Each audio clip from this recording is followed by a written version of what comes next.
Joseph Robinette Biden has officially dropped out of the race and, as I told you he would, endorsed Kamala Harris.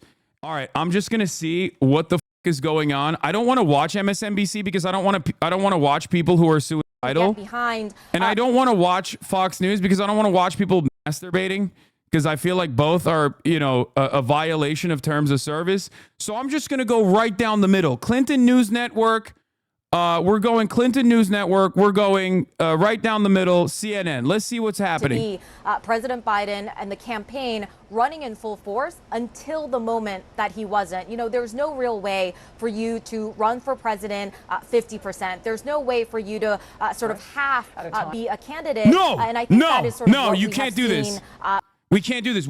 I cannot look at Rachel Maddow right now. I don't want to see someone on the brink. She's on the brink, big dog. Look at her. Look at her. She's on the brink. Step away from the ledge, Rachel. Don't fucking do it, Rachel. It's okay. Rachel is going to be all right. Let's get to Kamala Harris, or not Kamala Harris, CNN. Right now about how exactly this race is going to unfold in the coming days and weeks. We are obviously in a really unprecedented situation, but it was important for a lot of people in the Democratic Party to hear the words coming straight out of the president's mouth that in his eyes, the person that needs to take the torch from the president is his deputy, is the person that he chose, is the person who he said could take on the role of the presidency on day one. I was just talking to campaign co-chair Cedric Richmond, and he said there's no question about it. This is an example of President Biden doing the right thing, and he said he was really glad to hear the president coming out to publicly endorse Kamala Harris, and that the campaign is going to be behind her, but sort of the machinations of exactly how the campaign is going to sort of transition over to making that sort of the campaign's operation in the coming days. Obviously, all of those things need to get figured out. But look, I think if there was a scenario where the bro, immediately they're switching up the narrative so fast. I told you. Bakari Sellers, Kamala is running against the oldest nominee for president of the United States in American history. I mean, the man is nearly 80 years old. And so the question is, can he serve another 4 years? I'm not sure he can.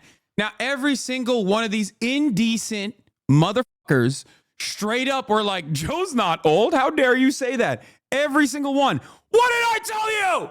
I told you there's no fucking Biden or bust in this goddamn party. They're all just fucking ruthless machine politicians with bad fucking instincts. It didn't even take 30 seconds for these motherfuckers to switch up. They were trying to fucking gaslight us. Oh, Joe Biden is not going to drop out. You're out of your mind. He's actually sharp as a tack. The moment that they fucking switch it up, what did I tell you? You think Harry Hasan is going to be out there being like, yeah, actually, I'm a Biden dead ender. Sorry, Biden or bust for me. I wanted a candidate that's like 800 years old, Kamala's too young, too vibrant. You think that's what they were going to say? There were people in this community that were trying to tell me, Hasan, Biden is actually really popular in certain demographics and that certain aspects of the Democratic Party are really riding with Biden. Like, no, they're not. They're just careerist pieces of shit who did not make the right calculation. Okay? Vindication after vindication. Put some respect on it. Obviously, put some respect on Uncle Cenk, too, who's been fucking dialed in on this issue for months at this point. People made fun of him. Not me, of course. I'm riding with Cenk as always. But he was right 100%. He was right from the jump. 2024 is the year of HasanAbi vindication so far. But I can't be the only one who's a Biden dead ender. I lied this entire time. As a obvious political commentator, as a unbiased political journalist, political commentator, I always try to tell you not what I think, but what the public wants to hear. And for that reason, I must reluctantly tell you that I will not be voting for Kamala Harris because I was riding with Biden. I'm the only one in America, in the United States of America, that was actually like, I need the 800-year-old carcass. I need him. I need him in my veins. I need him. Just kidding. Of course not, because I'm not a fucking idiot. All right, let's continue. Let's see what Bakari Sellers, who was selling us the idea that Joe Biden is fine not that long ago, what is he saying now? And so I'm going to be on the phone tonight calling delegates, getting them, whipping them up, trying to get them on board for Kamala Harris. I don't think that's going to be a difficult task. In anything else, the vice president. Where's Jamie Harrison? Where's Jamie Harrison? Bring him to me now. $100 million lost in front of Lindsey fucking Graham. Then the Democratic Party puts you on the DNC chair. Where is he? Where are you? What happened? I don't want Bakari. I want Jamie. I want to see his piece of shit. I want to see that piece of shit on television on the front lines going, yeah, everything I lied about for the past like 6 months is actually, I was just lying. What are we doing? We put a motherfucker who does not know anything about campaigning, who got absolutely bodied by Lindsey Graham, an in-the-closet gay man in the fucking deep South, who is one of the least popular politicians in Congress. Jamie Harrison dumped $100 million into that race, got fucking cumstered, and then what did the Democratic Party do? The Democratic Party went, you know what, Jamie? You're the GOAT. You're the GOAT. You lost gracefully, so you should lead the DNC. Oh my God. And what did Jamie Harrison do? For those of you who are, just tuning in, and those of you who are wondering what the fuck's going on, Joe Biden has dropped out. But these characters that I'm pointing to right now are the characters within the Democratic Party who just kept telling us a lie.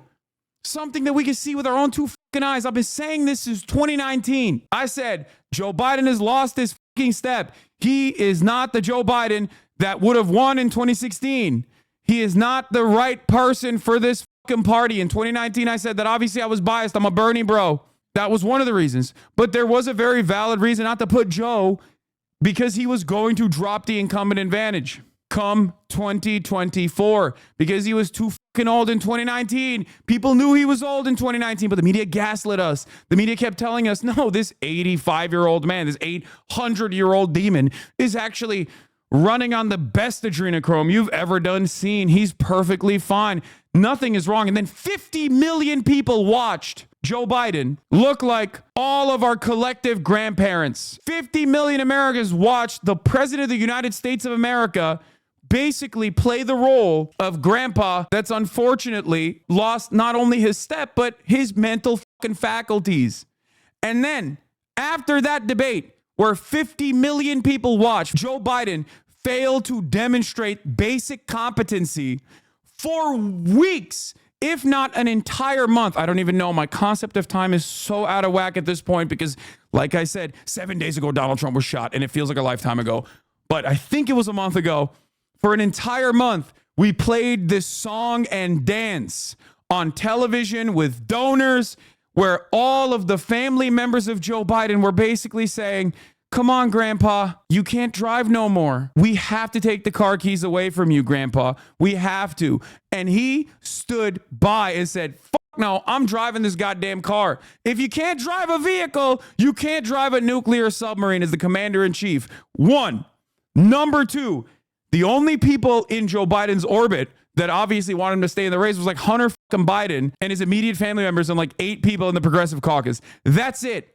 And Joe Scarborough. Never forget. Joe Scarborough and Mika Brzezinski, Jamie Harrison, the DNC chair, Bakari Sellers, and a couple select few members were the people that were like, no, Joe's good. I'm riding with him. Behaving like Biden dead enders as though he was the best possible choice here. And it was wild. I felt like I was going crazy. Couple years down the line, we are going to look back at this moment and go, remember when the president's inner circle, Jill Biden, his wife, and his children, one of which is literally a convicted felon and like a person who very famously has more pictures doing crack than sober. Those were the guys who were like, you have to stay in this race, honey. When the entire country was like, what are you doing? 67% of Democratic Party voters were like, we have to swap Joe out. 70+% of the entire country, 70% of independents. The entire nation was like, what are we doing? So yeah, I will be taking a fucking victory lap on this day, and I will not be nice about it. You should have known when Hillary Clinton came out like 3-4 days ago and said, no, Biden should stay in the race.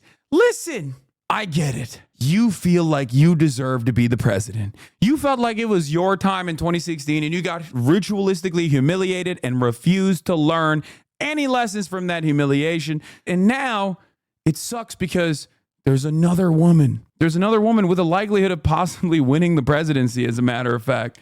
And it's those words are never going to be Madam President Clinton. It's, if it happens, it's going to be Madam President Harris. It's going to be Kamala Harris. And that probably just stings you right in the fucking heart. Every time you think about that, you're like, ah! And you deserve it. because you're a bad person. Hillary Rodham Clinton, you are a bad person. You brought Donald Trump upon this nation for 4 fucking years. Your incompetence, you and you alone, and all of those in your immediate fucking circle is responsible for Donald Trump. They did the Pied Piper strategy. They propped up Donald Trump. They said Donald Trump would be the best possible person to run against, and Donald Trump defeated you. Your instincts were so bad. You're like, Wisconsin, I don't need to go there. Why the fuck would I go there? You know what I mean? Oh, blue wall my ass. And for a moment, I thought this was a rerun, that this election cycle was seemingly a rerun. Bad candidate that many people are not enthusiastic about going up against an unknown entity in 2016, but a known entity now, for better or for worse. But I told you, it's like, this is not a 2020 rerun. This is a 2016 rerun. We have a person who's gripping on when everyone else is reading the fucking room and recognizing that this situation is untenable. This is not good. It's not good at all. That he is going to most likely lose to Donald Trump.